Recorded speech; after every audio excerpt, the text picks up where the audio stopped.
she posted a joke on Instagram before they threw her off that bridge. She never came home. Before she jumped, she posted a photo to her Instagram. She was standing on the bridge, smiling, and she wrote in the caption something along the lines of, "Who is the crazy person that let me come jump off a bridge?" A joke. The kind of caption you write when you're about to do something exciting and a little scary and you want to share it with the people who follow you. A normal Saturday. That post is still up. Maria Eduarda Rodriguez de Freitas was 21 years old. On June 13, 2025, two men picked her up above their heads and threw her off a bridge 130 feet above the ground. She was not attached to a rope. The rope was on the ground behind them, coiled up, unused. People around them were screaming, "Guys, the rope." "She doesn't have a rope. Stop." They didn't stop. They threw her anyway. Maria Eduarda survived the fall, briefly. An off-duty nurse named Riza Diaz was there and ran to her, found her still conscious after hitting the ground from 130 feet up, and tried to reassure her that she was going to be okay. She wasn't. She was pronounced dead shortly after. 3 men are now in jail in Brazil charged with homicide. And the whole world is watching this case because the video of what happened is everywhere. Because it's one of the most preventable deaths you will ever hear about. And because the legal questions around it are genuinely complicated in ways that I want to walk you through today. This is the story of Maria Eduarda, and it's also the story of how something this awful was allowed to happen in the first place. Maria Eduarda Rodriguez de Freitas had just graduated.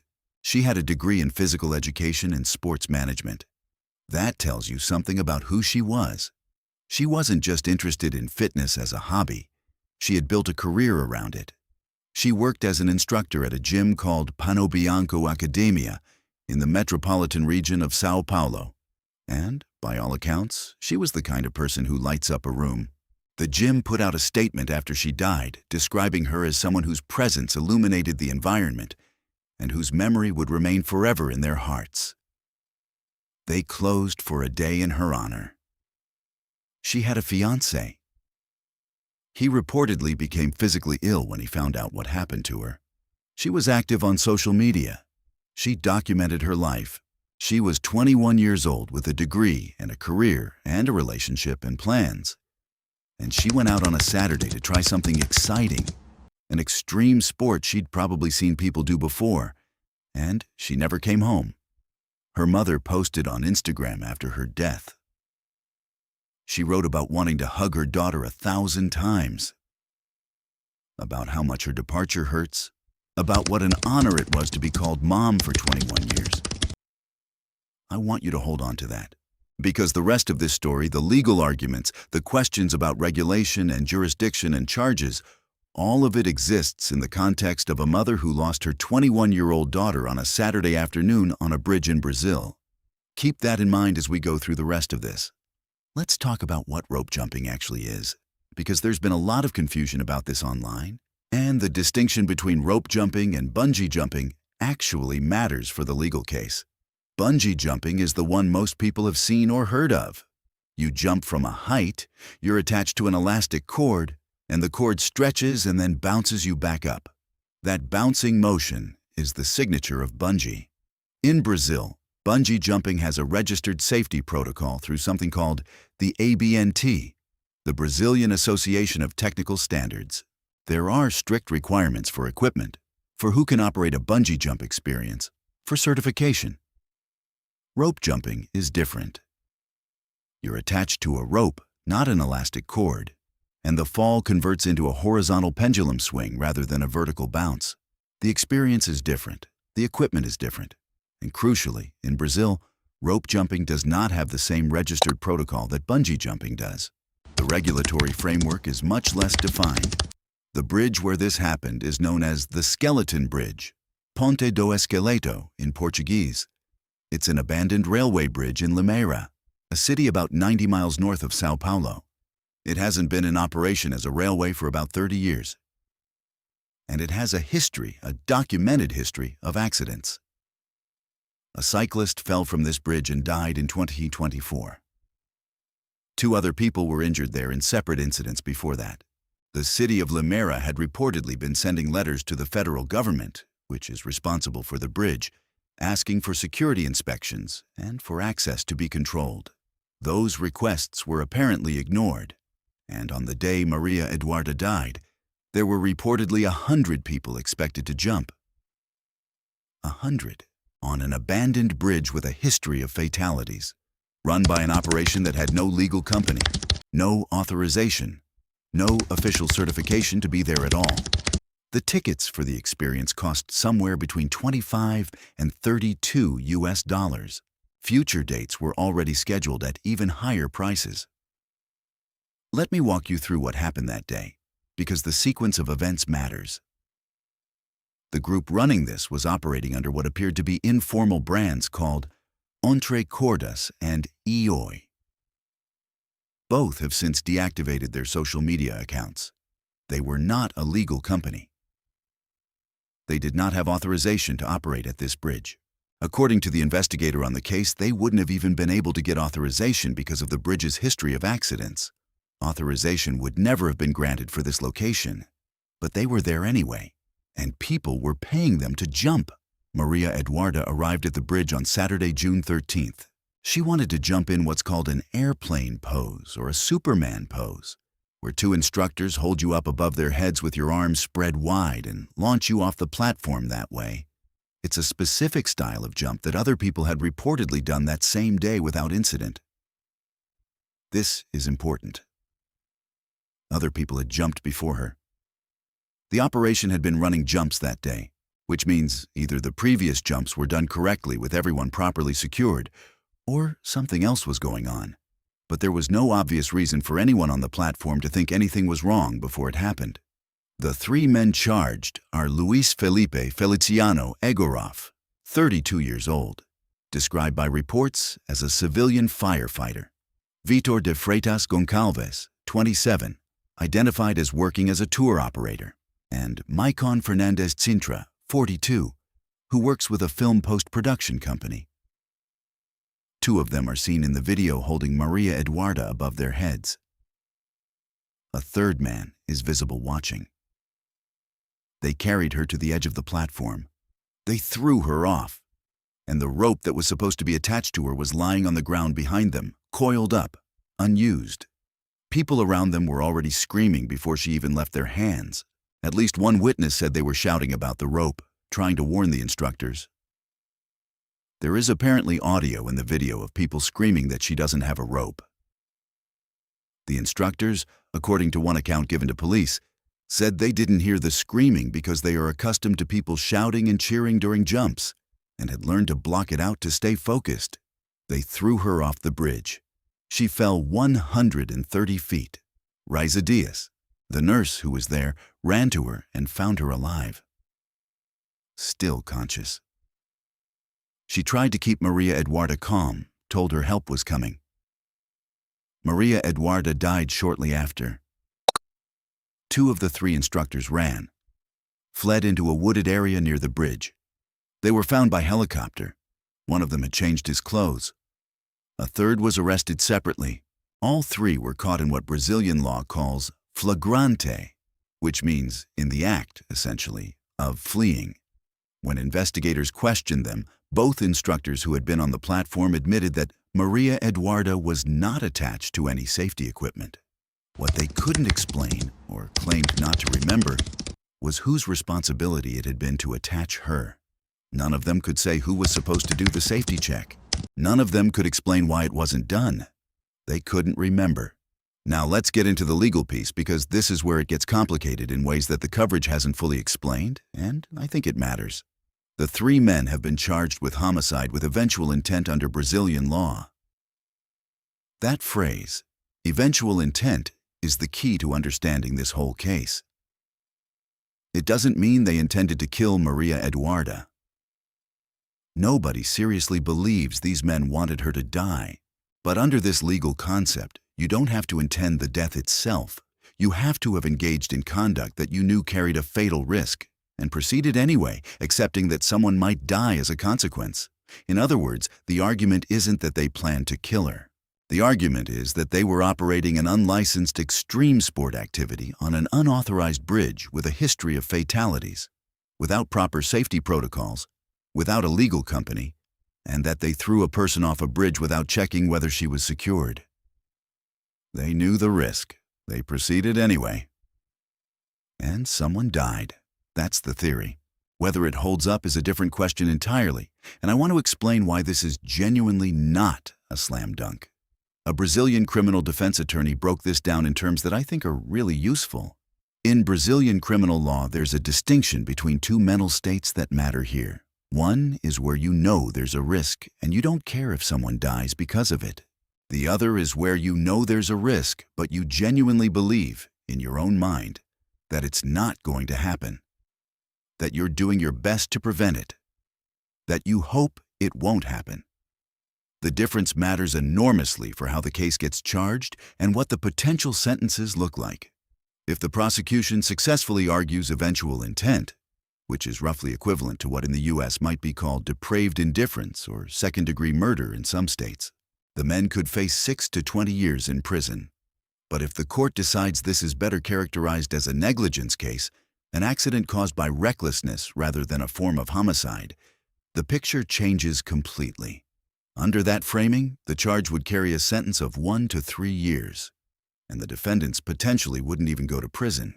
They could serve that time in what Brazilian law calls a semi-open or open regime, meaning they go home. There's also a practical reason the men are currently in jail that has nothing to do with guilt or innocence, and this is something a lot of the coverage has glossed over. The reason they're in pretrial detention right now is specifically because the charge is homicide. Under Brazilian law, you can only be held in preventive detention if the underlying charge is serious enough to carry a prison sentence. If this had been charged as negligence from the start, they couldn't have been detained at all. So there's an argument, and the defense attorney made it pretty directly, that these men were charged with homicide in order to justify keeping them locked up, regardless of whether the homicide charge is actually the right legal framing for what happened. That's a serious accusation to make about prosecutors, and I want to be fair here. It might also just be that the prosecutors genuinely believe the conduct rises to the level of homicide and charged accordingly. But the point is that the charge and the detention are connected in a way that isn't purely about the merits of the case. Whether a jury ultimately agrees with the homicide framing or downgrades this to negligence is going to depend on one central question. What did these men actually know, and when did they know it? Here's the detail that I think is the most damning thing in this entire case, and it's something that got mentioned briefly in coverage but deserves more attention. The instructors were wearing harnesses. They were attached to safety ropes. They had secured themselves to the bridge before doing this jump. Maria Eduarda was not. Think about what that means for a second. These men took the time to make sure they themselves were safe. They checked their own equipment. They were attached. And they threw a 21-year-old woman off a bridge without giving her the same protection they had given themselves. That detail is going to be very hard for any defense attorney to explain away in front of a jury, because it suggests, at minimum, that the concept of checking for a rope before throwing someone off a bridge was not an unfamiliar idea to these men. They just apparently didn't extend that check to their client. And the rope itself. The thick rope that was supposed to secure Maria Eduarda was visible in the video, lying on the ground, coiled up right there on the platform. You can see it. It was not hidden. It was not lost. It was right there, and no one picked it up. There's another layer to this story that I think deserves its own space, and it's separate from the criminal case against the 3 instructors. Who is responsible for the fact that this was allowed to happen at all? The skeleton bridge is under the jurisdiction of the federal government of Brazil. The city of Limeira had reportedly been asking, since the beginning of 2025, for the federal government to secure the bridge, to inspect it, to control access. Those requests went unanswered. The bridge had already killed a cyclist in 2024. It had injured 2 other people before that, and on June 13th, 100 people were expected to jump from it. paying $30 a ticket to an unlicensed operation that had no authorization to be there. The mayor of Limera said publicly after Maria Eduarda's death that the risks of that bridge were already known to authorities, that the federal government's failure to act had now resulted in another tragedy. The city has announced it intends to file a legal action against the federal government over their alleged negligence in failing to maintain and control access to the bridge. And then there's the question of Carnival. Not the cruise company, the broader culture in Brazil of these informal extreme sports operations that exist in a gray zone of regulation. Rope jumping isn't illegal, but the people running this specific operation didn't have authorization, didn't have a legal company, were operating at a location that had a documented history of fatal accidents, and were charging people money to do it. All of that was apparently happening in plain sight, with no intervention from authorities, until a 21-year-old died on camera. How does that happen? That's the question the city is now asking, and it's a question the legal case, even if it results in convictions, doesn't fully answer. Because convicting 3 instructors doesn't address the system that allowed them to operate freely for however long they had been doing this. I want to come back to something I mentioned at the beginning, because I think it's the part of this story that gets lost when the coverage focuses entirely on the charges and the legal arguments. Maria Eduarda posted to her Instagram on that bridge. She was smiling. She was joking about who let her come jump off a bridge. She was 21. She had just graduated. She was doing something exciting on a weekend. She had no reason to believe anything would go wrong. People had been jumping from that same bridge all day without incident. The instructors looked like they knew what they were doing. She did what you're supposed to do when you want to try something like this. She showed up. She paid her ticket. She trusted the people who were supposed to be professionals. And then 2 of them picked her up and threw her off without attaching her to anything. A nurse was there who held her and tried to keep her calm while she was dying on the ground at the base of that bridge. Her mother is on Instagram writing about how much it hurts to not be able to hug her. Her fiancé found out and became physically ill. Her gym closed for a day to mourn her. She was buried on Sunday. Whatever happens in that courtroom, whatever charge ultimately sticks, whatever sentence is handed down or not handed down, none of it brings her back. None of it explains to her mother why the rope was lying on the ground. None of it tells her fiancé why 3 men secured themselves and not her. That's the thing about cases like this that the legal process can't fix. It can assign consequences. It can put names in boxes and write numbers next to them, but it cannot answer the question that her family is going to spend the rest of their lives sitting with. How did this happen to her? The case is ongoing. The 3 men are in pre-trial detention. The city of Limera is moving forward with legal action against the federal government. There are questions about whether a GoPro camera that Maria Eduarda was reportedly holding at the time of the jump has been found, and if so, what footage it might contain. According to some reports, she was holding a camera when she was thrown. Whether that camera exists and what it shows could become significant evidence in the trial. There are also questions about the other DNA, if you'll forgive a slightly crude analogy to cases I cover more regularly. There are other potential defendants here, in the form of whatever federal agencies and government bodies failed to secure a bridge with a documented history of deaths and allowed an unlicensed operation to run on it for what appears to have been a significant period of time. That accountability, if it ever comes, is going to be much harder to achieve than charging 3 men who were physically on the platform. Institutions are hard to convict. Bureaucratic failures are hard to prosecute. It's much easier to point at 3 men in a video than to trace the chain of decisions and non-decisions that allowed that bridge to become a de facto extreme sports venue without a single safety inspection. Both things need to happen. The 3 men on that platform need to face consequences for what they did and didn't do. And the systems that allowed them to be there need to face consequences too. Maria Eduarda Rodriguez de Freitas deserves both. Let me know in the comments what you think about the charge.